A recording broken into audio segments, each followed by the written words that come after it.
నహి కశ్చిత్ క్షణమపి జాతు తిష్టత్య కర్మకృత్ కార్యతే హ్యవశః కర్మ సర్వః ప్రకృతిజైర్గుణైః.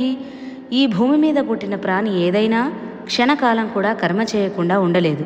ఇందులో ఎలాంటి సందేహం లేదు. మానవులు సత్వరజ స్తమో గుణాలకు వశులై ఆ 3 గుణాలకు లోబడి కర్మలు చేయడం వారి విధి. కాబట్టి ప్రతి మానవుడు ప్రకృతి ధర్మాలను అనుసరించి కర్మ చేయక తప్పదు. కర్మలు చేయకుండా ఉండే స్వతంత్రత మానవుడికి లేదు. మానవుల కర్మలకు వశులై ఉండాలి. ఇక్కడ కర్మ అంటే మనం కాళ్ళు చేతులు నోటితో చేసే కర్మలే కాదు. మనకు తెలియకుండానే గాలి పీలుస్తున్నాం, ఆకలి వేస్తే ఆహారం తింటున్నాం, దాహం వేస్తే నీరు తాగుతున్నాం, నడుస్తున్నాం, మాట్లాడుతున్నాం, ఏదో ఒక కర్మ చేస్తూనే ఉన్నాం. అందరూ సత్వరజ స్తమో గుణాలకు లోబడి కర్మలు చేస్తూనే ఉన్నారు. కాబట్టి కర్మలు చేయడం ప్రతి మానవుడి కర్తవ్యం. కానీ ఆ కర్మలు నిష్కామంగా చేస్తే వాటి ఫలితాలు అతనికి అంటవు. దానివల్ల మనస్సు చిత్తం పరిశుద్ధం అవుతుంది. పూర్వజన్మ వాసనలు తొలగిపోతాయి. మోక్షానికి మార్గం దొరుకుతుంది.